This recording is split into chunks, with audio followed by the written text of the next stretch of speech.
everyone. For those of you who don't know me, my name is Jess. I'm the Adult Services Director here at Durham Public Library, and we're so pleased that John Gianforte could be with us this evening. John is the director at the University of New Hampshire Observatory and an astronomer whose main research interests include the observation and analysis of trends of exoplanets, cataclysmic variable stars, comets, asteroids, and supernovae. He is also an astronomy instructor for the physics department at UNH, Granite State College, and for the Global Student Success Program, formerly Gianforte at the UNH program, and teaches astronomy and experimental physics. He has taught astronomy-related courses for Granite State College since 2002. He also writes about astronomy on his website, which you can check out at any time at theskyguy.org, and for local newspapers, and has appeared on NHPR, Exchange Live Morning Talk with Laura Noy, as well as New Hampshire Public Television. He was recently on the Weather Channel, I believe, taking a look at the South American total solar eclipse. Total solar eclipse. That's a mouthful. It was just last week. Yeah, Monday. Last Monday, Tuesday, the 2nd of July. And there's a link to that on our Facebook page, Durham Public Library Facebook page. If you want to check that out. It's pretty cool. But he's going to be talking to us tonight about New Hampshire sky and what we are going to be seeing in the very near future here. So please welcome John Gianforte. Thank you, Beth.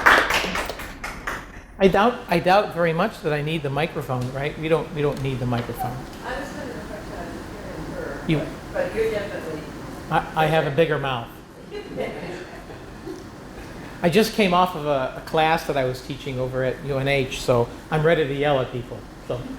So if I'm not clear and you can't hear me, just let me know and I'll change my volume. So I had a real problem with all the stuff going on with the 50th anniversary of the moon landing and the total solar eclipse that I went down to Atlanta to be at the digital studio of the Weather Channel.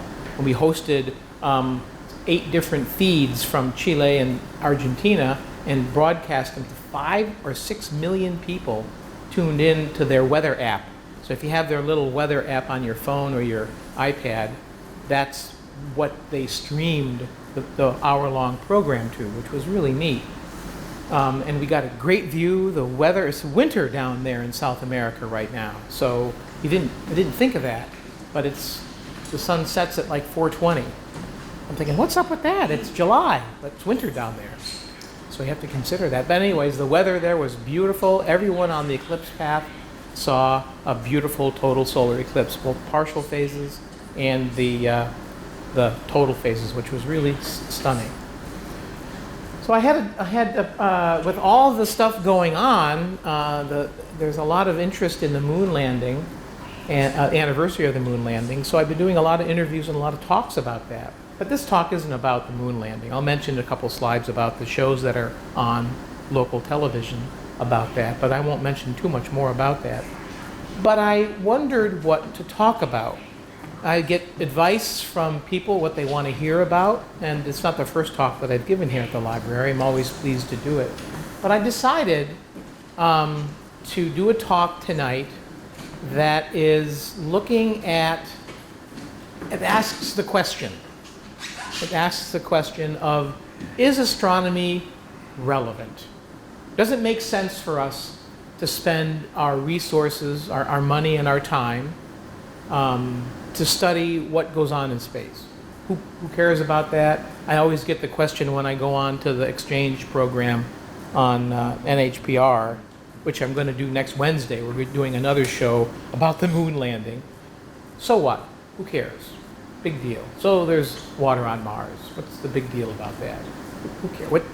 That doesn't affect the stock market price, the minimum wage, what Congress or the president decides to do. It doesn't affect any of that. What's the big deal? So what? So I'm going to address that. And obviously I think it's relevant because that's my career.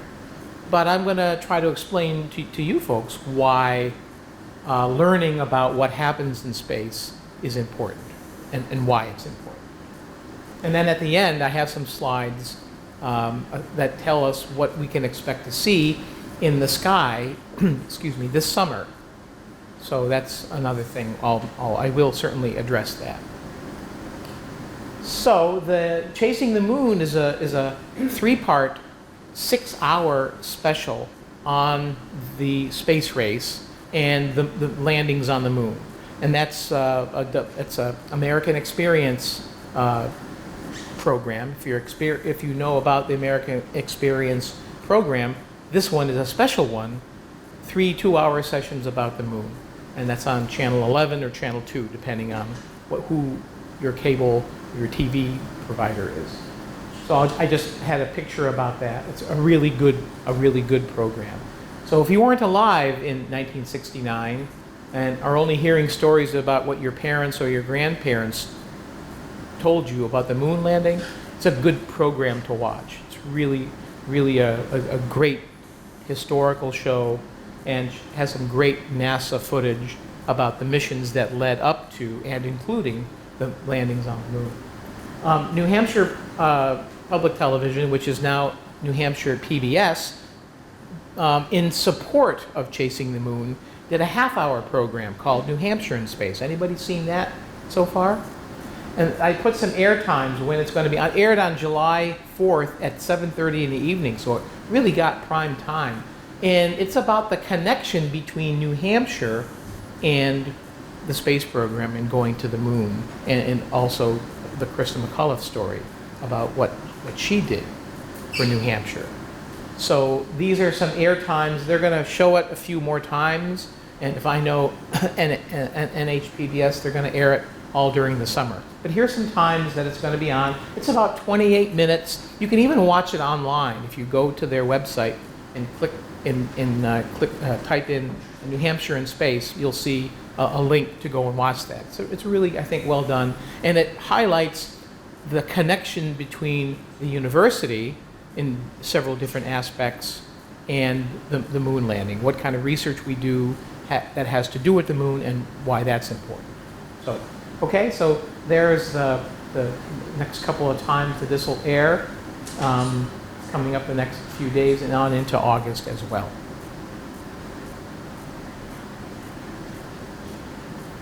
All set? I saw you writing some dates down, so okay. All right, so here's the question. Is astronomy relevant? So I'll show you some slides that I will hope convince you that it is. And please, this is a very informal presentation, so I want you to ask questions if you have them, okay? Do you like to ask questions? I know it's hard to ask questions, but if you ask questions, then the adults will ask questions. Kind of get them going for me, okay? Sometimes they're reluctant to ask questions, but I know if we have some students in the room, you're going to make them feel more comfortable to ask questions, so please help me out there. So this is the Hit Peak Observatory that is near Tucson, Arizona, and it's a great place to observe the night sky from because there's very little lights, and Arizona has a special relationship with its citizens. They don't allow excessive outdoor lighting at your house. They want all your lights directed downward so that they don't spread into the sky and brighten the sky and make it hard for astronomers to do their work. And there's a whole bunch of observatories at the top of this mountain. Some of them are run by Harvard. Dartmouth has telescope time on some of these telescopes, and there's some really big ones up there. And because it's such a nice dark site that has many, many clear nights per year. This is one of my favorite observatories out in West Texas. It's called the McDonald Observatory, and it's run by the University of Texas, and which is in Austin and several other campuses. But this is like a remote campus of the University of Texas, and they run the McDonald Observatory, which was built originally on a grant, a bequest. Someone gave them money in their will to build the first observatory, which is over here, and now there's more than 5 observatories on the mountain. In case you didn't know, yes, there are mountains in Texas, and some of them are quite big. I have a couple of pictures of that. I'm going to be going here. I go every summer for an observatory meeting. getting ready to go out again. So it's a beautiful, beautiful area, very dark at night with more than 300 clear nights per year. And this is their amphitheater where they do star parties and talk about the stars and space with Boy Scout groups, Girl Scout groups, civic groups, and they all come and visit. And this is the mountain that the observatory is on. So it's a beautiful, special place to observe. And these are located, there's many of these all over the country, usually in dark, beautifully scenic places all over the country, all over the world, actually. So these guys, these folks here are amateur astronomers. And every telescope that you see in these next couple of pictures is homemade. You can see parts of the cars. This one has its own trailer. They're all homemade. And they have a competition. It's called Stellafane. It's like a religious experience for amateur astronomers. So they have a competition. It always rains at least one night. But usually the other night is pristine. It's in Vermont. It's beautiful. It's usually the first weekend in August, just before the Perseid meteor shower that we have every August. And all of these telescopes are homemade. There's no commercial telescopes allowed. And it's a great chance, if you don't have a telescope, you can just go there with nothing and mooch off of everybody else's telescope. You can look through them. People will tell you all you wanted to know and more about their telescopes and what it's looking at night. It's a really great experience for people of all ages, all members of the family. So here's a couple of important astronomy fundamentals that I want to share with you. First of all, our universe is beautiful. That's probably reason enough for a lot of people to study it. But it's very big. It's mostly empty. It's mostly empty space. It's a very tough place to make a living. But, one important but, it's not evil. If you watch a lot of the science documentaries on television, and I love to pick on the History Channel because they do this terribly well. They try to scare people. There's always a big collision that's going to happen. It's going to kill everybody. But please watch our show. So don't believe any of that stuff. And they love to tell you that black holes are lurking in the dark recesses of the universe, waiting to devour our civilization. None of that's true. Black holes are out there, and you don't want to fly your spacecraft near them, because if you pass across the surface of a black hole, you can't get out. But they don't look for people or spaceships to suck in. They just don't do that. But that's not what you would learn if you watch a lot of these documentaries or online. If you see something that's going to kill you, you're tempted to click on it, and that's what they count. Yes? You said that our universe is very big. Do you believe that it's continuing to expand? Oh yes, the universe is definitely expanding. Definitely expanding. That was proven by Edwin Hubble in the late 1920s. For sure. Yeah, for sure. Yes, no doubt about the fact that the universe is getting bigger all the time. Yeah. So it's a tough place to make a living, but it's not evil. There's lots of radiation. There's lots of excessive heat in space. It's very cold in space. But it's not evil. It's just a place that you have to know the risks before you venture out into it. Astronomy brings us face to face with life's big questions. Did anybody think of a big question in life that you'd like to know? Anybody think of one? What's a big question in life? Ever have any questions about space? You ever look out on a nice dark sky with stars out there and wonder if there's anybody looking back at you, wondering if they're all alone in the universe? Sometimes. I do that all the time. That's good, though, that it happens to you sometimes. Life's big questions some of them are we alone?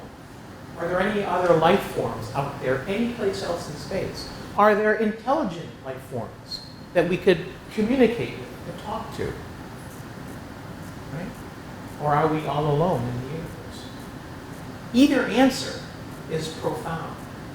Either we're all alone or there's other life forms out there that we can communicate with. It doesn't matter what the truth is, but we want to find out the answer to that question. Those are life's big questions, or at least some of them. Astronomy exposes us to many different branches of science. Chemistry, meteorology, geology, physics, all different branches of science. Psychology, medicine, all of those branches of science you get to read about and learn about when you study astronomy. So that's why I think astronomy is relevant and fun to learn about.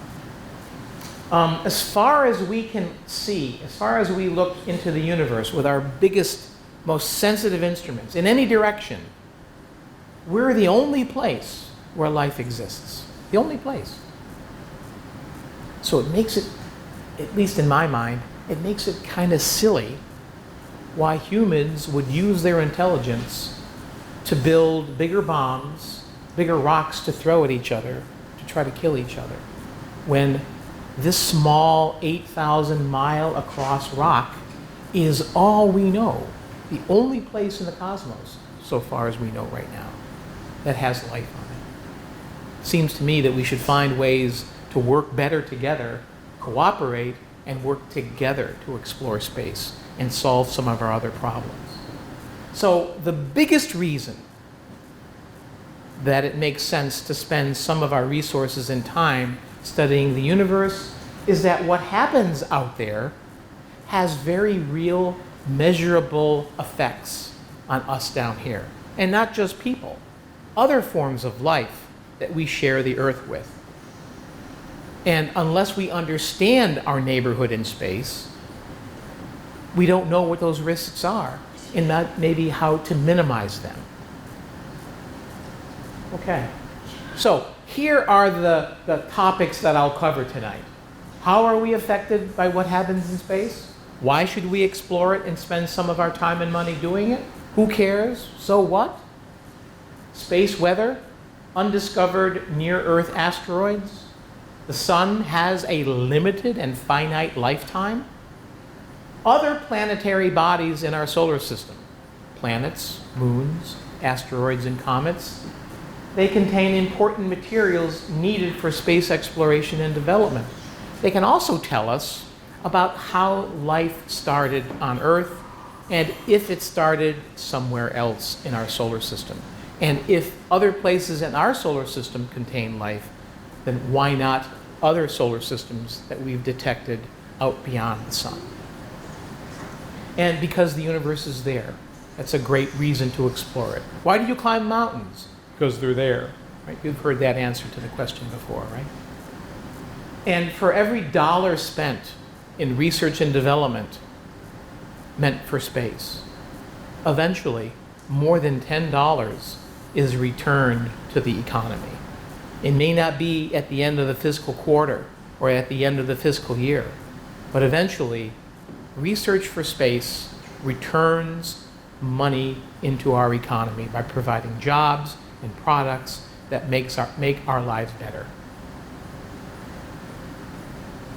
And at the bottom, I don't know if you can read it, besides, we'll all be able to go there soon. So that's another good reason to learn about space, and I'll talk a little bit about that topic. All right, how am I doing? Do we have any questions so far?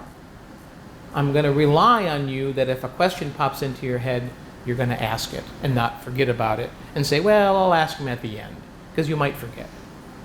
Okay? All right, I'm going to go on. Space weather. Space weather is not fiction. It's a little bit different than the weather that we experience on Earth every day. We check the weather forecast in case it might rain or snow or thunder and lightning. It might rain on our picnic, so we want to make sure we bring our umbrellas or our tents or our raincoats. Space weather is something that exists in our neck of the woods in our solar system. We all know we live on a planet that we call Earth. It's the third planet out from the sun. There are 7 other classical planets that orbit the sun, plus a whole bunch of small little things that are called dwarf planets, asteroids, and comets. Most of the space weather that affects the inner solar system, where the Earth is, comes from the sun. We know that the sun gives us heat and warmth, which we all love, and it drives and allows most of the life on the Earth to thrive and survive. But there's also some things that the sun does that aren't so benign, that come from the sun, that we don't see. And unless we study the sun and send spacecraft to at least high in the Earth's atmosphere with balloons, or observe from the Earth's surface with telescopes, or send spacecraft out into space, we miss that. We don't know about those. There are risks that we don't know about. And that's bad, because what you don't know about your neighborhood can hurt you. You or your parents, adults in the room, you wouldn't move to a neighborhood in a faraway place without checking it out first. What's the crime rate like? Are there good restaurants there? How are the schools? What's the climate like? Is it safe for my family to move there? Well, we need to ask the same questions about the neighborhood that we live in. Now, we didn't get to pick that neighborhood, and we did grow up here, but there are risks about living in the inner solar system orbiting the star that we call the sun. So today, yesterday, I did this yesterday when I prepared. Yesterday at 2 o'clock in the afternoon, I had a little break, and I checked the spaceweather.com website, www.spaceweather.com. And it gives you an instantaneous weather report about the space weather at that red hot moment. And yesterday at 2 o'clock, it told me that the wind, the solar wind, blowing out from the sun, a wind not of air, like we have here on Earth, but of charged particles like protons and electrons, leaving the sun was blowing at a rate of about 576 kilometers per second, and it had a density, a particle density, of about 1 proton per cubic centimeter. That may not mean much to you, but it can change depending on what kind of mood the sun is, from about that density to about 20 protons per cubic centimeter, and from a speed of about 400 kilometers per second to about 1,500 kilometers per second. So it's a wind of charged particles that the sun emits all the time, day and night, 24 hours a day, 365 days a year. Now, these particles are very energetic. If they slammed into your body, it would be very bad for you, because they're going very fast, so that means they have a lot of energy, and they can make you sick. They're like, but not the same as, similar to radiation. So they can affect your genetic code, the DNA in the cells in your body. It can interfere with them reproducing to create copies of you, which is bad. It can cause cancer. So, understanding the sun and why it emits this solar wind, when it increases and why, is important for us to know about living on the Earth. Luckily, the Earth has a built-in protection that protects us from the sun's solar wind. It's called the Earth's magnetic field. It's as if the Earth had inside of it a great big powerful bar magnet with a North Pole and a South Pole. And these lines are the magnetic lines of force that emanate from the Earth's magnetic field. And when the solar wind runs into the Earth's magnetic field, it's deflected around it. So unless there's an unusually potent storm brewing in the sun from maybe an active region or a flare or a powerful sunspot, most of the solar wind gets deflected around the Earth's magnetosphere, its magnetic field. If the Earth didn't have a magnetic field, then these high energy charged particles that make up the solar wind would have direct access to the surface. They would also, over time, erode, blow away the Earth's atmosphere. Now, two things you need if you're a planet and you want a magnetic field. You have to have a molten core, and it has to be, your planet has to rotate very fast, both of which the Earth has. If the Earth didn't have both of those requirements, we wouldn't have a magnetic field. So every time you hear about an earthquake or a volcano, be thankful, because that tells us that the Earth is geologically active, and the fact that we see their sun rise and set every day means the Earth is rotating. So that will maintain our magnetic field, our shield against the sun's solar wind, which is very, very important. Yes? Few slides back, at the, when we were doing the weather, solar weather, Yeah. 0 sunspots and the significance that we have in days with no sunspots. Yes. What is going on there? So a good measure of solar activity, how active the sun is, we simply count the number of sunspots, little black spots on the sun. We count them every day, and we have since 1610. Whenever Galileo started using a telescope for astronomy, he also discovered sunspots, he and his colleagues of the age.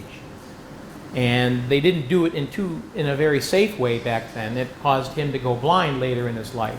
But today, we know how to count sunspots safely with filtered telescopes, and we have spacecraft that are orbiting the sun, looking at the sun from all different angles, watching the sun constantly, that tell us what the sun's doing. So when there are lots of sunspots on the sun's surface, that means the sun is active. When there aren't very many sunspots on the sun's surface, that means the sun is inactive. And the sun goes through an 11-year cycle. Reaches a peak, then 5.5 years later it reaches a minimum, 5.5 years later it reaches another peak. We're at the bottom of a very, very weak minimum right now. So we've gotten 63% of the days in 2019 have had 0 sunspots. I think it's been about 4 or 5 days since we had a little fizzle of a sunspot from the new sunspot cycle that's just starting. So we think we'll be at the rock bottom minimum sometime in 2020, and then slowly the number of sunspots will come back and things will get back to a higher level of activity. But this is just one indication that tells us what the sun is doing. What's it up to? And we are currently in a solar minimum right now. So we have lots of days in a row that we have no sunspots. It just tells us when you look at the sun, there's no dark spots that are fun to look at with a filtered telescope. It means the sun's activity level is relatively low. Doesn't mean that the weather tomorrow is going to be cold, okay? But low sunspot numbers for a prolonged period of time, as we had hundreds of years ago. We had a period of time, more than 70 years, where there were very few sunspots. It was hard to grow vegetables in the northern hemisphere. The Thames River in England froze. You couldn't send cargo up and down the river. So we keep an eye on the number of sunspots that are visible. We count them every day, and we publish them on the spaceweather.com website. So that was a good question. Yes, yes. Like, for example, right now, would you declare like this no sunspots because there's no sun? Because it's raining? No. Very, very, very astute question. Sunspot numbers, day-to-day solar activity does not affect the weather, from the day-to-day weather. A prolonged minimum, years, decades of 0 sunspots, low solar activity, could affect climate for the long term, but not day-to-day weather. Really, really good question. I'm glad you asked it. Okay, so the solar wind, we learn more about it by studying the sun, and by studying other stars, we also learn more about our sun. So, just like we can learn more about the Earth by studying other planets, We can also learn more about our sun, a star, by studying other stars. Yes, ma'am? Well, actually, just sort of tied in with what you said. Would you, I guess, how do you rate like Farmer's Almanac? I know that sometimes they go by things like sunspots and things like that. Yeah, the sunspots don't affect our weather day to day. But like I said, if we watch sunspots carefully and plot the maximums, every sunspot maximum, you can see trends in the sunspot activity. So do you think like Farmer's Almanac is reliable or? I don't personally find the Farmer's Almanac to be any help to me gardening at all.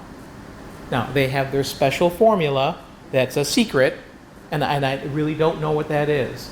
But I've been gardening for a long time, and I still can't grow anything. So I'm not a big fan of the Farmer's Almanac, although they have some interesting articles sometimes. But there's not a lot of scientific evidence for their equation that predicts when to plant and when to harvest. Okay, a byproduct of sometimes when there's a big solar outburst, sometimes the solar wind can overwhelm the Earth's magnetic field, and some of these charged particles sneak in near the North and South Pole. And people living at high latitudes, like New Hampshire or Canada, further north, near the Arctic Circle, they can see beautiful displays of dancing, colorful lights called the Northern Lights. They're just absolutely stunning. When you see them, you just say, is that real?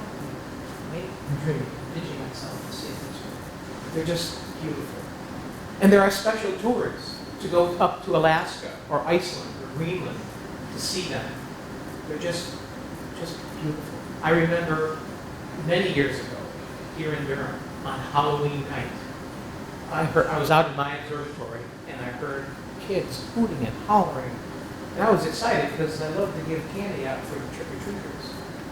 And I opened the door to my observatory and I looked up and the entire sky was burnt orange. Unbelievable. I got great pictures of it. Like this one. I didn't take this picture. On spaceweather.com, they will post pictures. If you look at spaceweather.com today, you'll see a beautiful picture of the aurora borealis from last night, even though there's no sunspots. The Earth's magnetic field ebbs and flows. And sometimes even when there's a moderately strong flow of solar wind, some of those particles sneak through and give us a beautiful northern lights display. They're just stunningly beautiful. And not difficult to photograph. So here's an example of why it makes sense to study what happens on the sun and understand the processes inside the sun better. In 1859, September 1st, an event called the Carrington event occurred, named after an astronomer who watched a solar flare explode on the sun. And it takes a little bit of time for that material, if it's not just radiation or light, it takes a few days for that material to make the trip from the sun to the Earth.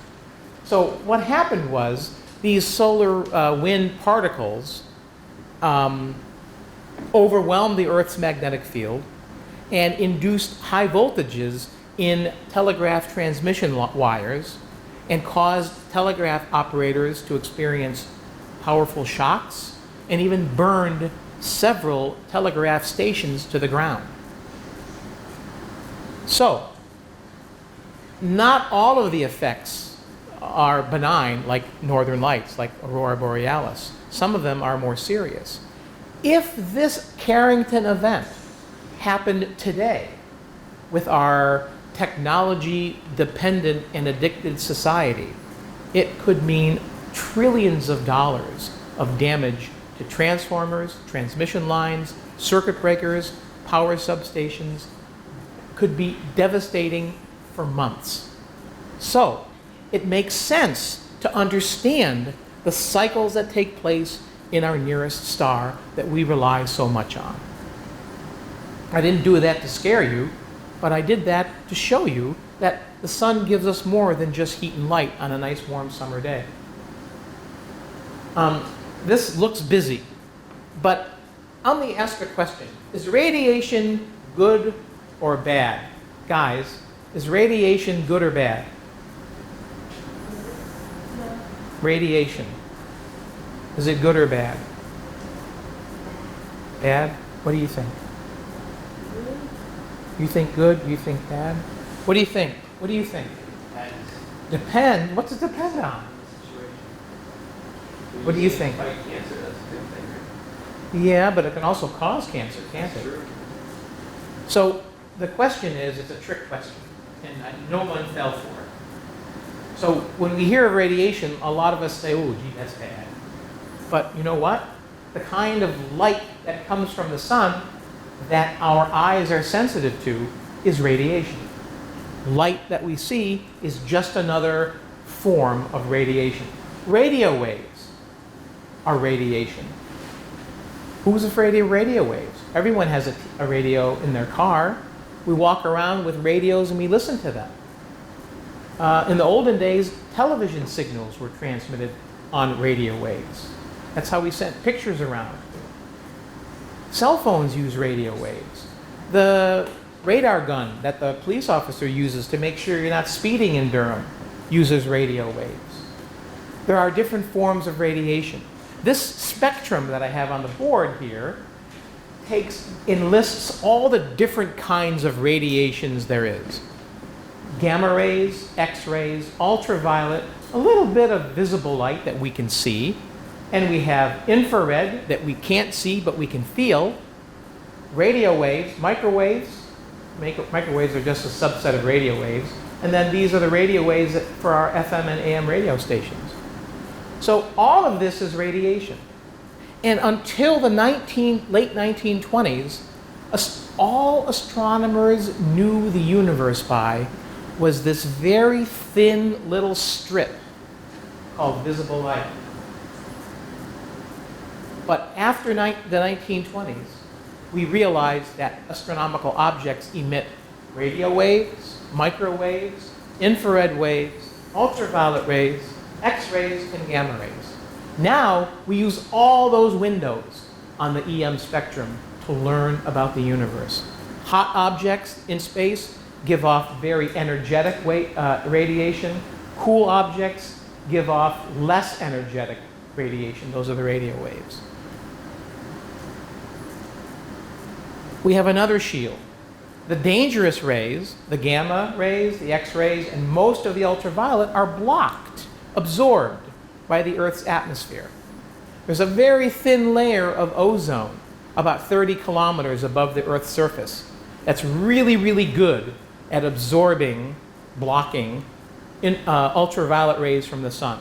So only a little bit of the ultraviolet gets through to the ground.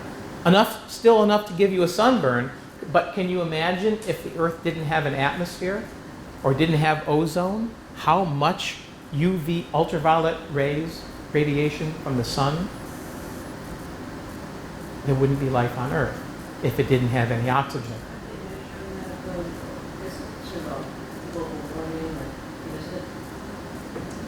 What's that? Aren't they measuring that ozone layer? Yes. It's Yeah, there was a lot of thinning when we used to use a certain chemical in refrigerants for our car air conditioners, our refrigerators and freezers. That used to, through chemical reactions in the atmosphere, it used to destroy the ozone layer and made it thin. Actually, there were these big, big holes that developed in certain times of the year. But since we all cooperated all over the world and said, well, let's find another chemical to use that doesn't gobble up the ozone situation is much improved than it was 20 or 30 years ago. So ozone is a good thing because it absorbs ultraviolet radiation. So our atmosphere and our magnetic field protect us from a lot of the dangerous, risky things that we find living on our Earth in this part of the solar system. So Mars, this is a picture at Mars. It's taken by the Viking 1 spacecraft that landed on the 4th of July. in 1976, the 200th anniversary of the United States, landed 2 spacecraft that were identical in 2 different places on Mars. One of the things we've learned about Mars is that Mars has no atmosphere, or a very, very thin one with no ozone. No ozone, no substantial atmosphere, no ozone shield, no shield from gamma rays, X-rays, ultraviolet rays at all. So, when we went looking, these spacecraft actually went to Mars looking for life. And they were looking for carbon-based chemicals, because that's what life on Earth is built of. Carbon is a really, really useful atom to make long molecular chains that make proteins and amino acids. Ultraviolet rays from space, mainly from the sun, have so much energy that they destroy the bonds between atoms and molecules and destroys organic compounds. So, the surface of Mars is sterile, absolutely sterilized. When you go to a barber shop, they put brushes and combs in a UV light to kill germs, so they can share combs and brushes with other customers. The UV light destroys those life forms. Well, on Mars, the ultraviolet rays from the sun penetrate to the surface because it's a very thin atmosphere with no ozone whatsoever, no organic compounds. The only organic compounds that we found on Mars are when we drill into rocks and lift up the rocks and search around underneath where the rocks were. So, no ozone, no UV shield, no surface organics.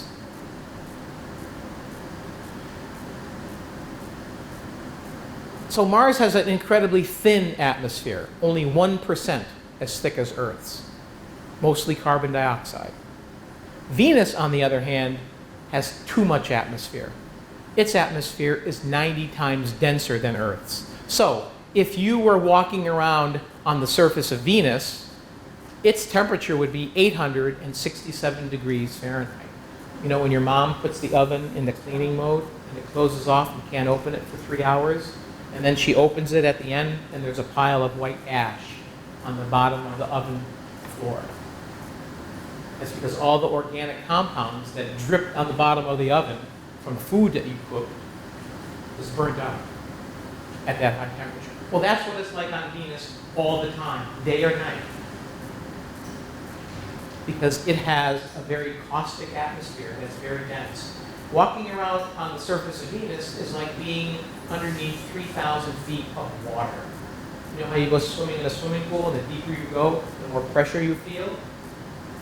Well, on walking around on Venus, the weight of all the air above you, because the air is so dense, is like being 3,000 feet underneath the ocean.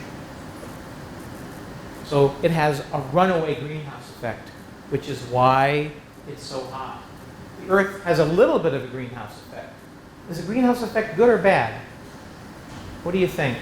A lot being written about the greenhouse effect nowadays. Greenhouse effect is good. The Earth has a modest greenhouse effect. If it didn't, the surface temperature of the Earth would be below freezing. All the oceans, all the lakes, and all the rivers would be frozen. But because there is a little bit of carbon dioxide, a little bit of methane, a little bit of water vapor, all three are greenhouse gases, it keeps the Earth's surface temperature at about 59 degrees Fahrenheit. Without it, it would be below freezing. When we start messing with adding too much carbon dioxide or other greenhouse gases, you upset that balance. And we don't want to be like Venus, whose atmosphere is mainly carbon dioxide. Okay, near-Earth asteroids. Who knows what an asteroid is? What's an asteroid? An asteroid is like a piece kind of like a planet that got chipped off and then sent other places. That's exactly what an asteroid is. Did you learn that in school? Or do you read a book? Yeah. That's what an asteroid is. It's like a piece of a planet It could have been shipped off from a planet when it was formed. When the solar system was young, there was a lot of crashing and impacts. A lot of asteroids were created then. Right now, there's a belt between the orbits of Mars and Jupiter called the asteroid belt, and that's where most of the asteroids in the solar system are. There's millions of them there. There's millions of them in the asteroid belt, but if you were standing on an asteroid, they're so far apart that you couldn't see the nearest one. It's not like it is in the Star Wars movie where you're flying the Millennium Falcon around the asteroid belt. Not like that at all. In fact, when we sent spacecraft to the outer solar system, they had to fly right through the asteroid belt, and they had to go out of their way to fly near an asteroid to study it. So there's a lot of empty space in the asteroid belt. There's a lot of asteroids there. And most of them in the solar system are there, and they're going to stay there. But every so often, due to the gravity of maybe a planet like Jupiter or Mars or other asteroids, they lose a little energy and they fall inward toward the sun, which is where the Earth is. So some of the asteroids can migrate out of the asteroid belt and find themselves on our door. And you probably read this depending on how you get your news. Big asteroid to hit Earth next week, right? Oh, click on me. So right now we know that there are, how many? So there are, as of yesterday, 1,983 PHAs, potentially hazardous asteroids. Back in April, when I gave another talk that talked about these threats, there were 1,967. So there are more now than there were before.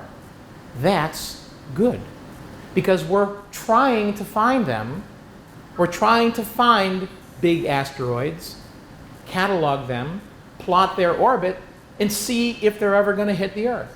And so far, none are. What will we do with one? Should we blow it up? Well, it depends. So what we really want is we want to discover an asteroid that is going to impact the Earth not next Tuesday, because that wouldn't give us enough time to do anything. And we'd have to apply so much energy to change its path when it's so close to us. But if we had 5 years or 10 years or 100 years, you only have to apply a little bit of energy to change the course of the asteroid a little bit, and it misses Earth completely. But first we got to find them. And luckily it doesn't take a great big expensive telescope to find them. We can make a lot of small little telescopes that are good at finding asteroids. And this is really, really important, because impacts in falling objects have been a part of the natural history of our solar system. Every solid object in the solar system is covered with impact scars, because the early solar system was chaotic. There were lots of impacts, a lot of crashes. Not so many anymore, but they didn't go to zero. They still happen. Right? If you've ever seen a meteor at night, a bright shining streak of light, that's a small grain of sand-sized piece of space rock entering the Earth's atmosphere at 50 or 60 miles a second. It heats up and vaporizes in a flash of light. Very rarely do they make it to the ground. But yet every day, more than 100 tons of material fall to the surface of the Earth. The dangerous ones are the big ones. So what we want to do is find them, catalog them, calculate their orbit, so we have as much notice as we can. And there are some strategies. None of them are the Bruce Willis equation, but there are some strategies. There are some strategies that we can apply that would be very effective if we have enough notice and it's not a monster planet-sized asteroid, which we found all of those. Okay? So if you look at the spaceweather.com website, at the bottom of that page, it's a very reliable, scientific, graphically appealing website. It has a chart at the bottom that tells us if there's going to be some close approaches. I think I have a chart right here. So this is an interesting little graph. I won't spend too much time on it, but I just took this the other day. So it tells us that these are the asteroids, and this is their ID numbers over here. And this is when they will make a close approach to Earth. These are the dates. The red ones are extra close, and the other ones aren't so close. So it gives the miss distance, and it gives them in LDs. LDs are lunar distances, right? So the average distance between the Earth and the Sun is the Earth and the Moon is about 240,000 miles. So 1 LD would mean that asteroid would come within 240,000 miles of us. But you can see most of them are pretty far away, and every so often you see, oh boy, 0.8, sometimes 0.2. Sometimes the asteroids come so close to the Earth's surface that they're lower than GPS satellites, which orbit the Earth at 25,000 miles. So we want to find those. And this gives how fast it's going to be going when it goes by, which is important. The faster they're going, the more energy they can impart during an impact.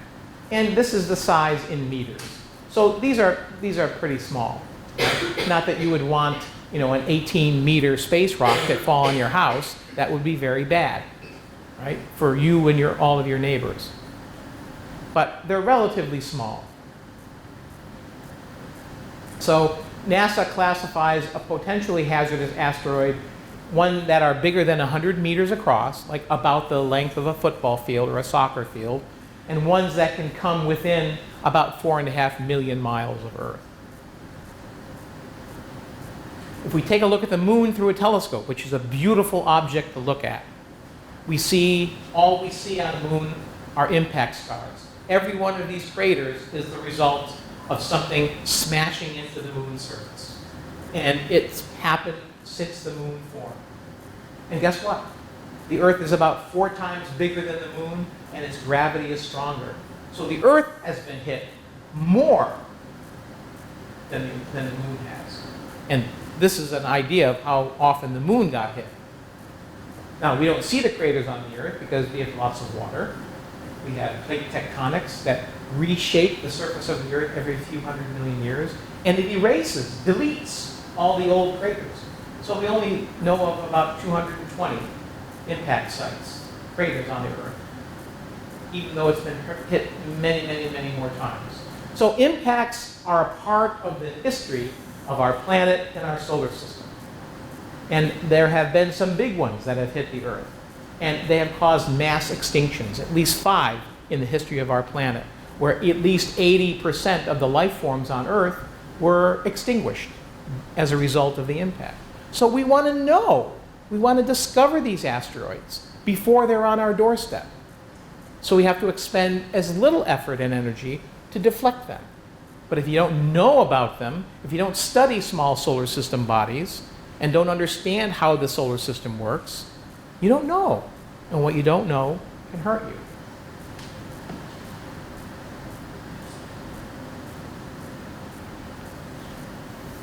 Well, these are impact scars.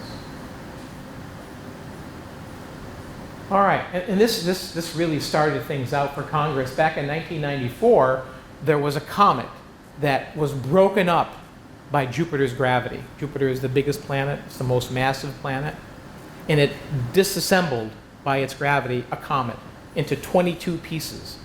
So over a 7-day period in July of 1994, these pieces struck Jupiter as it rotated at the same latitude and caused all these marks that could be seen in small telescopes from Earth. That really alerted Congress that impacts aren't just something that happens in other solar systems billions of years ago. They happen now. That's what kind of convinced them that this is something that we should take seriously. So impacts are a part of the natural evolution of our planet, of our solar system. Hey, if the dinosaurs had funded their potentially hazardous asteroid program a little more generously 65 million years ago, they might have seen this big one coming and they might still be here. I'm actually glad they didn't, because we wouldn't be here if that was the case. So I guess impacts are depending on your point of view, right? If they were good or bad. But obviously impacts threaten people, life forms, property. We want to know when they're going to happen so that we can prevent them if we can. The sun has a limited lifetime. It won't last forever. even if you buy a car with a great big gas tank, eventually you have to go to the gas station and fill it up again. Well, you can't fill Star's gas tank up again. They have so much fuel that they convert into energy, and when that's gone, the star changes to a degree where it makes life impossible in the solar system where that star is. Now, the sun's about halfway through its life. It's only got about 5 billion years left. So it's nothing we have to worry about tomorrow or next year. But we need to know how the sun works. And in understanding how our sun works, we can learn how it works by studying other stars. And we can apply what we know about other stars to our sun, which helps us build a more secure future for us if we know more about our sun.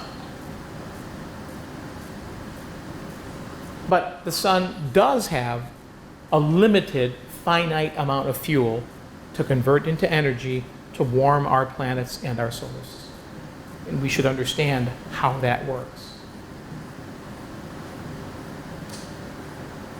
So here's the sun today, about 4.5 billion years old. It's got an estimated 10 billion year lifespan, a nice stable life, and then it turns into a red giant and will probably engulf the inner planets in the solar system. So Mercury, Venus, Earth, and probably Mars will orbit within the sun.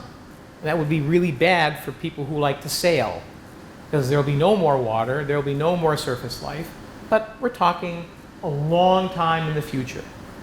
But the sun slowly gets brighter and bigger, little by little.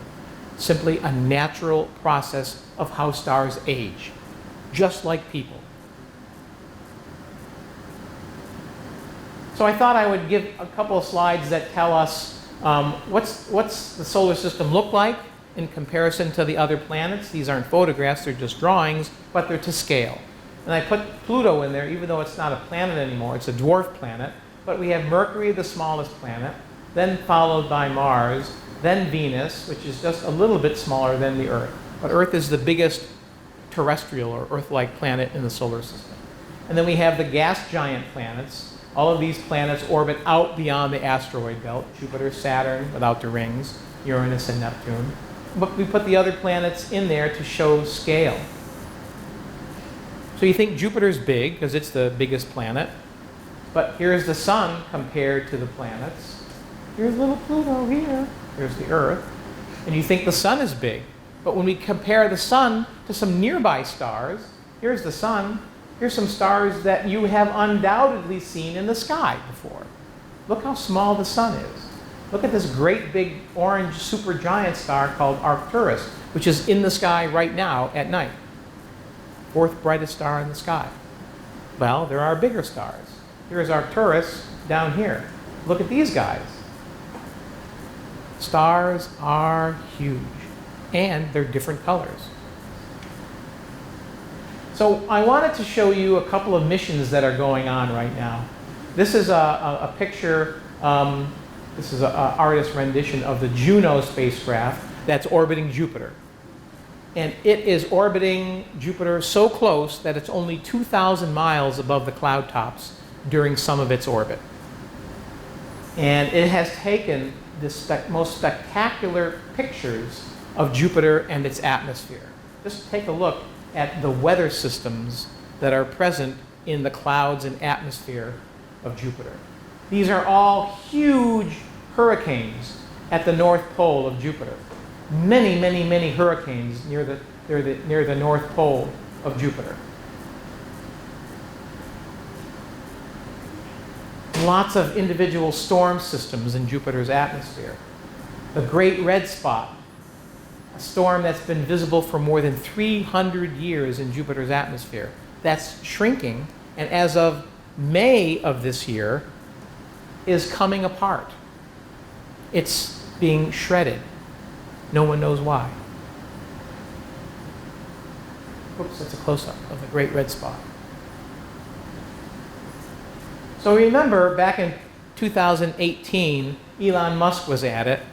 He decided to send a perfectly good convertible into space. Now, I have a soft spot for convertibles. I love them. This is a really waste of machinery. But he was making a point. Right? He's making a point. He's getting people talking about space. Well, this car in Starman is on its way to Mars, where Elon Musk wants to retire. Okay, I'm glad you asked that. Why he wants to retire? Because Mars is a really interesting place to go. These are tire tracks, not from the convertible, but from Mars rovers that have landed on Mars and have driven many miles across the surface of Mars. This is a spacecraft that landed on Mars a few years ago near the Arctic Circle on Mars. And we had orbiting spaceships up on top, orbiting Mars, and the scientists were looking for water. They think that the key to finding life elsewhere in the universe and the solar system is to find water, because water is so important to life on Earth. Now, they're smart enough to know that life someplace else could be a little different, but it's the only example of life we have. So they think life is really, water is really important for life. So this orbiting spacecraft that's orbiting Mars said, hey, we think we know where you'll find some ice. Why don't you land right over there? So the engineers sent the Phoenix spacecraft down to Mars. They landed right where the orbiting spacecraft suggested, and look where it landed. Right on top of an ice skating rink. 100% pure water ice. This is ice right here. Water ice. You could go over there, chip it with a hammer, put it in your iced tea, and have perfectly cold iced tea. So this is why people want to go to Mars. Not so much to build golf courses, retire there, build a colony, right? We probably should learn how to take care of the Earth a little bit better before we start spoiling another world. But to understand if life ever started on Mars, scientifically, it's a great laboratory to study potential habitats for life. So we have frost that forms overnight, frost that forms in craters. We have these dried river channels. We have drainage ditches, dried riverbeds, sedimentary rocks. If you've studied geology in school, you know that sedimentary rocks form in the presence of water. Lots and lots of sedimentary rocks and dried river valleys on Mars. Plus, I finally realized and discovered what I want to do when I grow up. After seeing these pictures, I want to be a Martian cave diver. Because these are caves that exist on Mars that I would love to go to the bottom of and find out what's at the bottom. So these are some of the exploration vehicles. The Pathfinder. Anybody see the movie The Martian? So this is the little Pathfinder spacecraft that he goes and finds and is running around his little hat all the time and he's kind of playing with it. It's a real mission. It landed on Mars. But this is the next generation, a little bit bigger. This was a kind of a prototype to see if we could drive a rover on Mars from Earth, and it worked fine. 1997. The Spirit and Opportunity rovers landed in January of 2004. They had 90-day warranties. The first one died in 2010. The second one, Opportunity, lasted until June of 2018. That's 14 years beyond its life expectancy. Yeah, it was sad. It was sad. And this is the new rover, Curiosity, that doesn't use solar panels. That was the demise of other spacecraft. It has a radioactive thermoelectric generator. Uses a radioactive material that breaks down and gives off heat. From that heat, they make electricity out of it, and that's what powers the spacecraft. So it's a 20-year power supply. Doesn't care if it's dark, sunny, cloudy, doesn't care. And it's making huge discoveries. We now know that Mars was once wetter, warmer, and was hospitable, habitable for life, which we didn't know 10 years ago. Look at these beautiful dune fields on Mars. That's why Elon Musk wants to go to Mars, because of this terrain. Anybody ever go out west? That's not a very good picture. I have a better picture. Yeah, these are dust devils on Mars. Anyone ever see a dust devil before? Yeah, so these are dust devils. Mars does have an atmosphere. It's much thinner than Earth's, but there's enough to create weather and windstorms.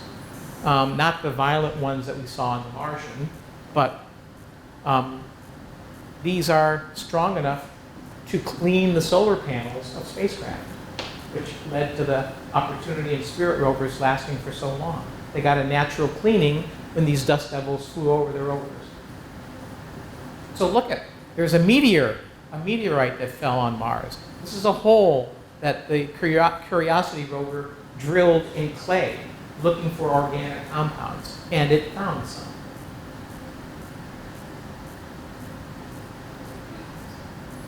Another meteorite, great big one too. Yes, they know why. The Mars cooled off quicker. Its core cooled, so it didn't have a molten core anymore. So its magnetic field collapsed, and then the solar wind blew away its atmosphere. So it lost its magnetic field because it no longer had geologic activity. So we know exactly what happened. Organic state. Right. So no atmosphere, because the sun's solar wind is literally eroding and blowing it away. And we have two spacecraft orbiting Mars right now, MAVEN from NASA and MOM, Mars orbital mission from India, watching Mars's atmosphere continuing to be blown away, what's little that's left. So we're learning a lot about atmospherics that apply here on Earth as well. So these are just pictures from Mars that I thought were interesting. This is Mars. This is Mars. I'd love to go hiking there. I mean, you can buy U.S. Geological Survey maps of Mars for your next trip there. A Martian sunset. And this picture has nothing to do with my talk at all. But I couldn't resist putting it in. This is a picture. Remember I told you that spacecraft that landed near the Arctic Circle on Mars, the Phoenix? This is the Phoenix spacecraft on its way down to the surface, photographed by the Mars Reconnaissance Orbiter spacecraft that's orbiting Mars above. They timed the landing of the spacecraft so the Mars Reconnaissance Orbiter, which is a NASA mission, was just flying overhead so it could take that picture. First time a spacecraft ever took a picture of another spacecraft arriving at a planet. More sedimentary rocks on Mars. And there's a nice scene that kind of looks like some of the scenes you saw in The Martian. It really does look like this. So Mars is a place that we can go and explore. If you want to live there, you got to be careful, because it's a nasty place. Really cold at night, very, very thin air, and hardly any oxygen at all.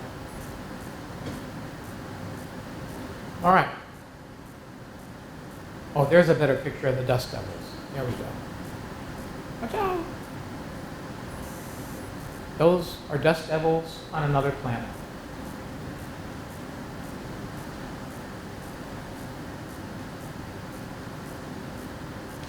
So if you were in a spacecraft on Mars and you woke up for sunrise and poured yourself orange juice, hot chocolate, coffee, walked down the front porch on the way to the mailbox to get the paper, this is the Mars that would be every day. It's a place to visit. This is Saturn, and I've talked for a long time, and you've been a great audience, so I hesitate to go any further in detail unless you want to. But I wanted to show you a couple of pictures of, we have two spacecraft right now, one from the Japanese Space Agency, JAXA, and one from NASA. Both of them are orbiting asteroids. In fact, one of them landed on an asteroid today. The Japanese spacecraft landed for the second time on an asteroid called Ryugu. And this is, oh, I'm going to go a little bit further. This is the Japanese one. Hayabusa 2 is orbiting Ryugu. And this is what it looks like. This is a sequence. So this is the shadow. The sun's behind the spacecraft. This is the shadow of the spacecraft. This is the spacecraft taking off from the asteroid. And these are pictures from the surface of the asteroid. Now you can't get any more close up than that. And NASA has a mission called OSIRIS-REx that's also orbiting an asteroid, which will also grab a piece of the asteroid and bring it back to Earth in 2023, just like the Japanese spacecraft will. So by learning what asteroids are made out of, how solid or how soft they are, will help us design strategies to alter their course in the future. So this is how we learn about asteroids. By going there, grabbing a few grams, at least at first, and understanding what asteroids are made out of. Yes? Aren't there still some that come very close and you don't see them until, I mean, they're not close, but I mean, when you consider how close they can get. Yes, Yeah. they certainly do. Yes, they do, and that's what we want to avoid. We don't want to be surprised. Unfortunately, we have a blind spot, right? If we look in the sky in the direction where the sun is, we can't see asteroids or stars because the sky is bright because the sun's there. So if an asteroid approaches us from the solar direction, we don't see it. And if one comes close to us, we don't find out until it's really close. Now, we have a good handle on where the big asteroids are, but we're constantly finding new ones. Luckily, they're pretty small, although if an asteroid 50 feet across crashed into your house or your school, it would be bad, right? It might not cause any mass extinctions, but it would be something we would want to know about ahead of time.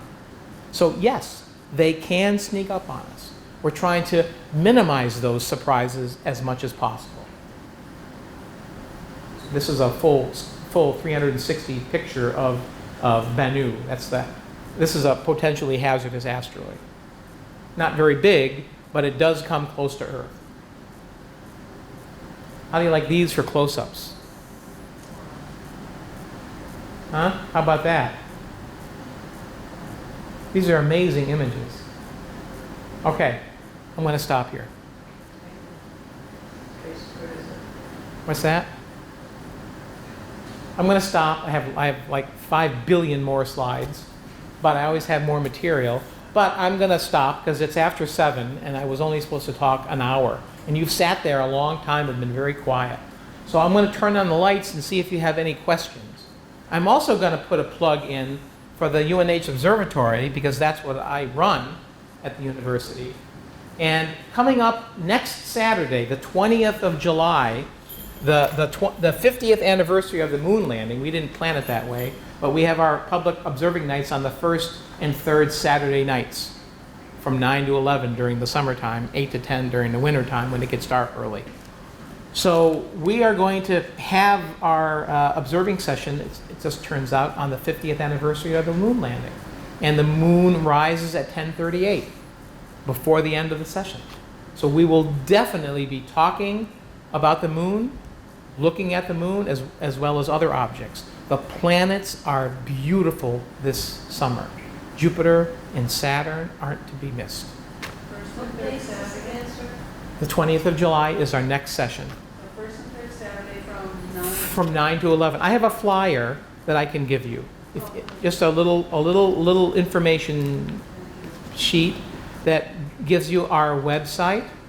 We always post a go, no-go note on our observatory Facebook page to let people know, hey, it's cloudy in Durham, go out to dinner instead of coming to the observatory because it's cloudy. But unless it's raining or there's thunder and lightning on the 20th, we're going to have it regardless because we have a lot of invited people coming to the observatory to help, at least in a small way, commemorate the 50th anniversary of the moon landing. And you're commencing at 9 Starts at 9. Yes. So if you're interested, I'm happy to give you a brochure. You want a brochure? And I'm happy to try to answer your questions if you have them. Would you like some? You want some? Here you go. Okay. Here you go. I can give you one. One's good. Oh, one's enough. Yeah. Do you want one too? Oh, you're together. Okay. Yes. Okay. So please come and please tell your family members and friends. How about like homeschool groups?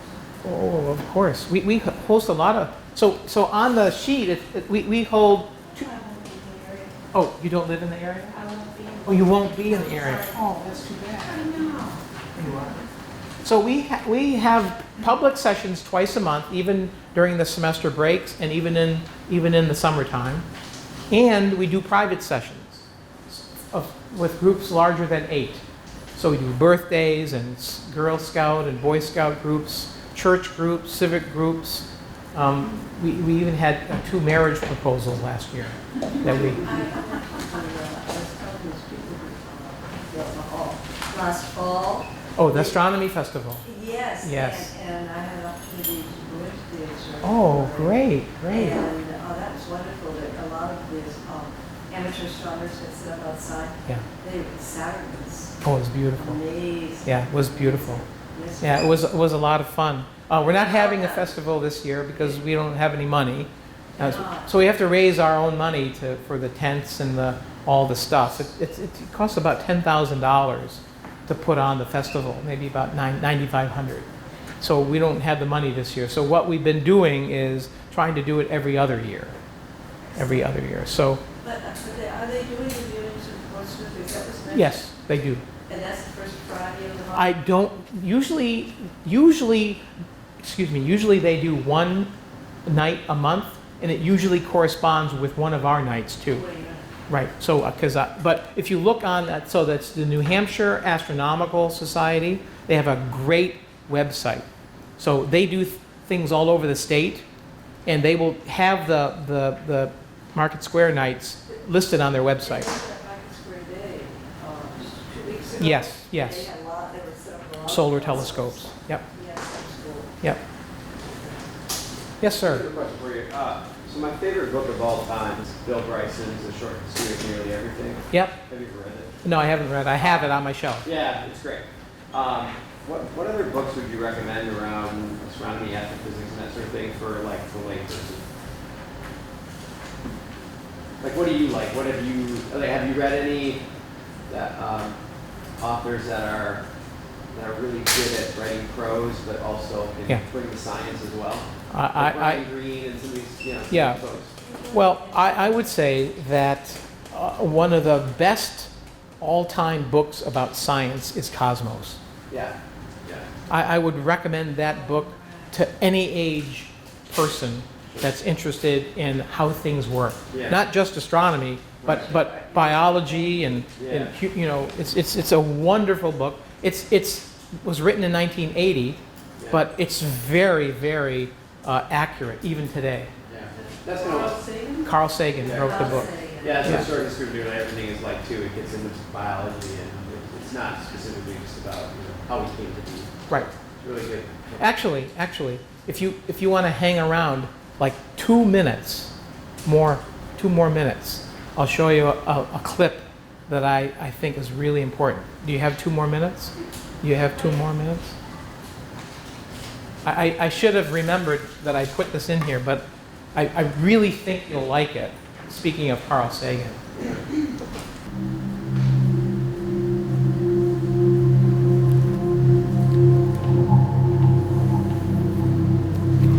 For all its material advantages, the sedentary life has left us edgy, unfulfilled.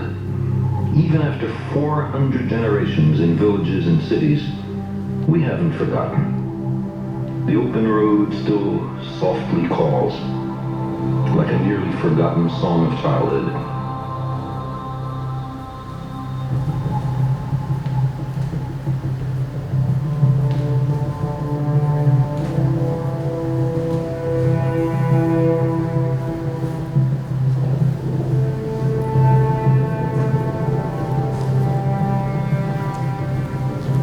We invest far-off places with a certain romance.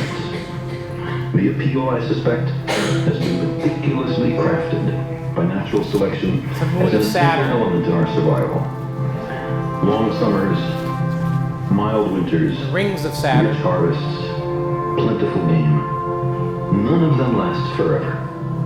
Your own life, or your band's, or even your species might be owed to a restless few, drawn by a craving they can hardly articulate or understand, to undiscovered lands and new worlds.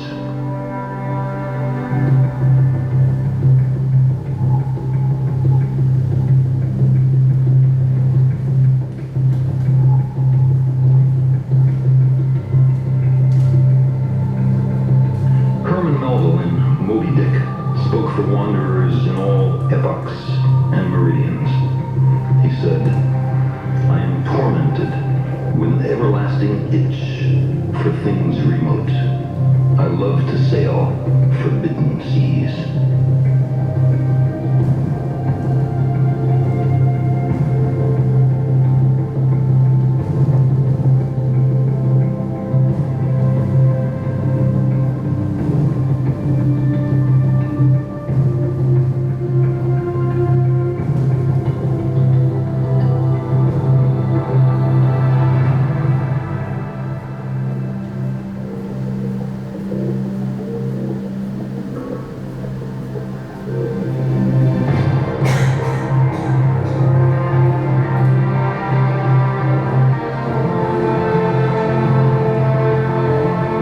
Watch this guy jump off the ledge here.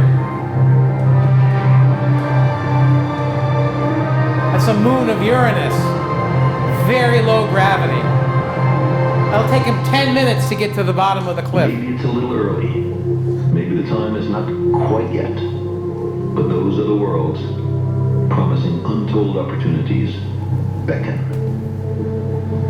Silently, they orbit the sun, waiting.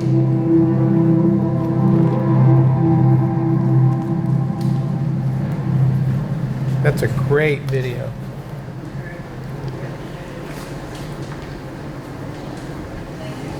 Yeah. Thanks for being patient.